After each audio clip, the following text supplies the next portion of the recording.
Barlow Creations. If you're new to my channel and you're stopping by for the first time, thank you for stopping by. Welcome to my channel. Stick around a while by clicking that red button for more crafting on a budget, more everything on a budget videos to come.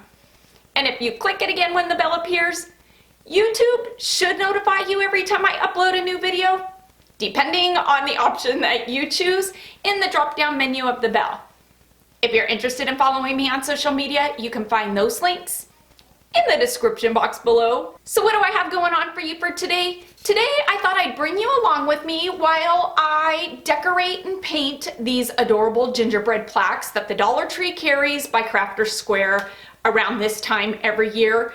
These plaques, hands down, are one of my favorite things to DIY because they're so easy, they're so budget friendly, and you can really turn them into a decor piece for Christmas that you keep for years and that you absolutely love.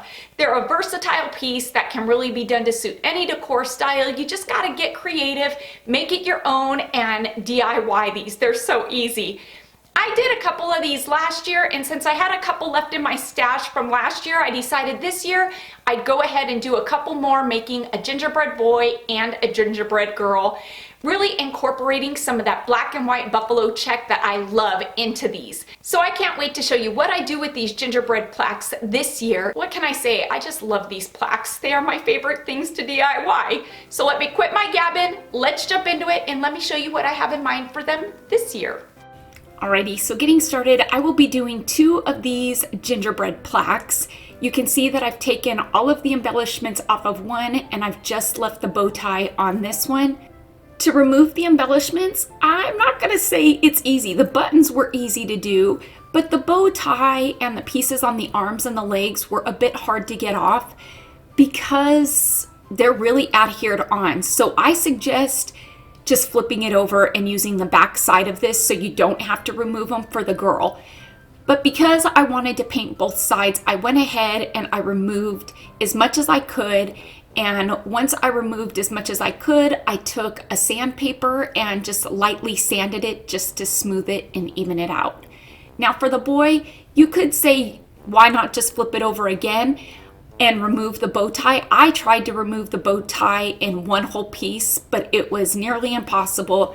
And so again, I just found it was easier to remove what I could and smooth it out with sandpaper. I'm gonna be painting this after all, so it'll cover up some of the imperfections in the wood.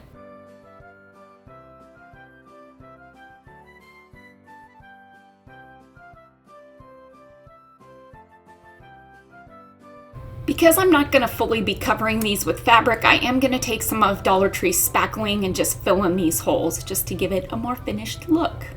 My base coat for these plaques is going to be done using Waverly's chalk paint in the color of hazelnut. And I'm going to give these plaques a good coat on the front and the back side, again, just so it has a finished look, so if you're seeing it from behind, it looks finished. And because I have a bit of this black and white gingham fabric left over from last year's DIYs, this is what I have left, and I think it's gonna work perfect for this because I wanted to use this to make some clothes for these plaques. Making clothes for these plaques is not hard to do. It's very easy just by simply tracing the plaque itself on the back side of the fabric, just so you have an outline. Then you can draw out whatever clothing it is that you want to make for your gingerbread plaque. I am starting off making the girl plaque because last year I made the boy plaque. I will link that video in the description box below if you want to see how I did it step by step. I didn't do a girl plaque doing girl clothes, and so I thought because I wanted this gingerbread plaque to have an apron, I'd show you how to do this one. So I've got my gingerbread outlined here. I'm gonna just do kind of the apron with overalls. And to do that, I'm just gonna start off by doing the straps that would go up around the neck. It may look more like overalls than the apron tie, but I'm keeping it simple and just using some basic lines. It's gonna be very easy to do. So if you just kind of follow along with what I'm doing, you'll find that it's really not all that hard. And because I'm using this fabric, I think this fabric makes it a bit easier because the lines and the checks are already there. Once I've got the top done, I went ahead and just did a line across the middle where the waist would be. And I'm just gonna kind of draw a half circle because there's going to be pleats in this, and that's just how I envision an apron, and I think it's the easiest way to do it. And so just using a pencil, you can easily just sketch it out until you get the shape and the width that you're happy with. And you'll see that I kind of go at it for a little bit until I actually get the length that I want, the width that I want, and the shape. Once I got my apron sketched out and I'm happy with it, it took a minute, but because I used a pencil, I could erase, I could redo, I could work with it until I was happy. I'm gonna go ahead and cut out the apron itself.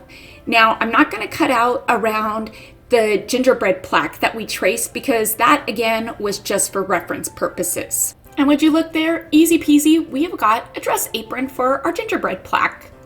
Now, I will tell you, when I first thought this out, I had a plan in mind, but it didn't quite work out the way I thought. So I started off by taking some Mod Podge, and on the top half of the apron, I put the Mod Podge. Now, we're not going to put it on the bottom because the bottom part of the apron, we want it to fit loosely, but I want the top of the apron to be tight. And so to achieve that, if you just go ahead and put some Mod Podge on the top part there. So I'm going to go ahead and flip this over and place it. Once I've got it in place, I'm going to take and put a second coat of Mod Podge just over the area that I put the Mod Podge on the back. And that's just to really adhere it to the plaque and keep it in place.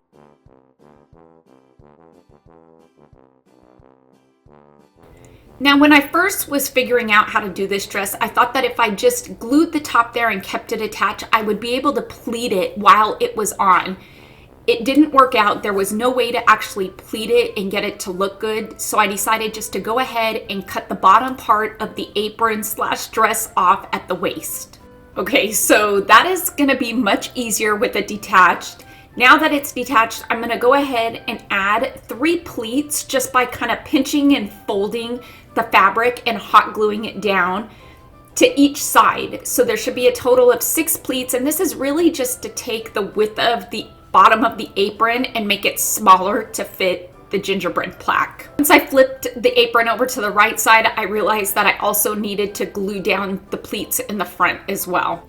I don't much like the raw edges of the fabric, and so to give it a more finished look, I had some of this red rickrack that I picked up from Walmart in the fabric and thread section that I thought that would be the perfect finishing touch to the edges of this apron. And I am loving the contrasting colors of the black and white and the red. I feel like even though black and white isn't always Christmas, to me it screams Christmas when you put these 3 colors together.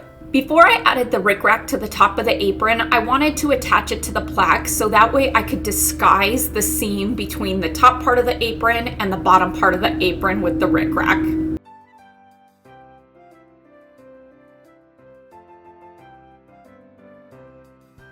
I did also go ahead and add some of the red rickrack to the straps of the apron, and I decided to go across the top as well because it just didn't look like it was finished. Once I got it on, I was super happy. This gave it the perfect finishing touch that I was looking for. Now moving on to my least favorite part of a DIY, especially one like this, trying to draw out the face. With this, again, I'm going to keep it really basic. I looked on Pinterest for some easy to draw gingerbread faces, and so this one is not one that I am coming up with off the top of my head. It is one that I am actually looking at and referencing a picture of on Pinterest because it looks simple to do, just using some basic, I guess, shapes and lines. And I'm sure you guessed it, yes, I am using some black puffy paint that I got from Walmart to fill in the face.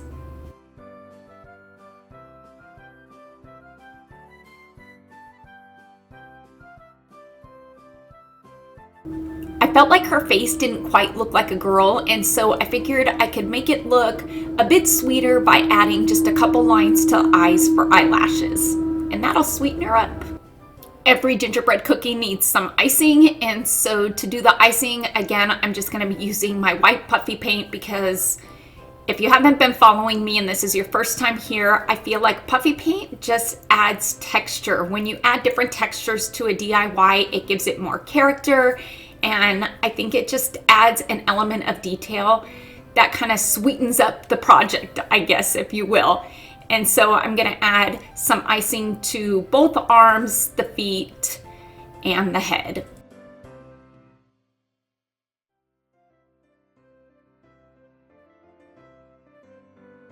A lot of times when I'm doing a DIY, I just kind of take it as I go. I initially have a vision of what I want it to look like in my head.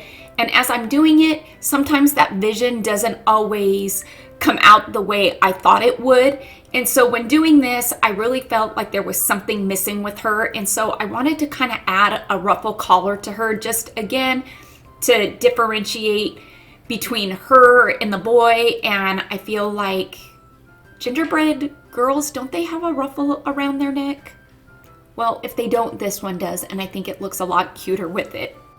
Oh my word. So again, I'm not completely happy with her head. I feel like something's missing, so I cut a strip out of my fabric and figured that maybe if I added a bow to the top of her head, that would be the finishing touch that I was looking for.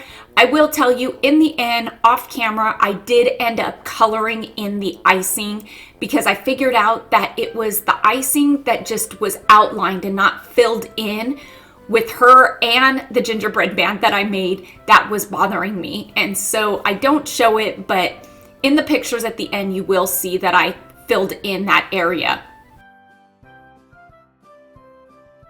Yeah, I can't lie, I still wasn't happy. She needs rosy cheeks. So to give her rosy cheeks, I'm taking a stiffer paintbrush and an oil pastel. This is a red one. And just by rubbing the brush on the oil pastel, you can easily make rosy cheeks. There are several different ways to make rosy cheeks. You could take your paintbrush and use the bottom of a marker. You could use chalk. I've never been real good at doing it with paint, so I use usually just an oil pastel. So I am moving on to dirtying up my gingerbread plaque. Run, run as fast as you can. You can't catch me, I'm the gingerbread man. When they're running away, they get scuffed up. And so using this brown acid-free ink pad and a paintbrush, I'm gonna add some scuff marks to the gingerbread plaque and her dress because I feel like, again, it just adds character. If this isn't for you and you like it clean and crisp, I say by all means keep it that way, but I'm a rustic, dirty type person. I love that look. Gingerbread men run. They're running through the dirt to get away so you don't eat them. So we gotta add some scuff marks to this. I wanted to show you that I did do a matching gingerbread man. And again, if you want to see exactly how I put this together, I will link last year's video in the description box below. It is a bit different, but the overall how I made the clothes is the same.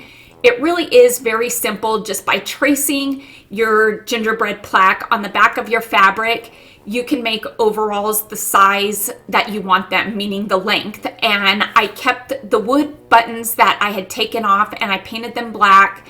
And using some Mod Podge and fabric, I went ahead and just put Mod Podge on the bow tie itself, placed the fabric, then added more Mod Podge. And when it dried, I just took a straight edge razor and cut off the excess fabric.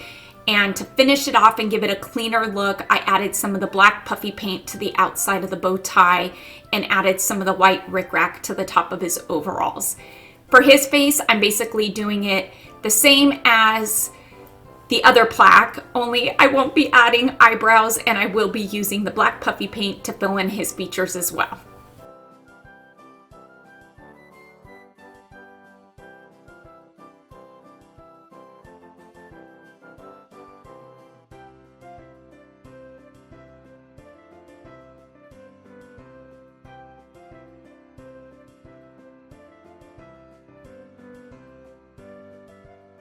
Look at how stinking cute these are. I love these. I think these are my new favorite set.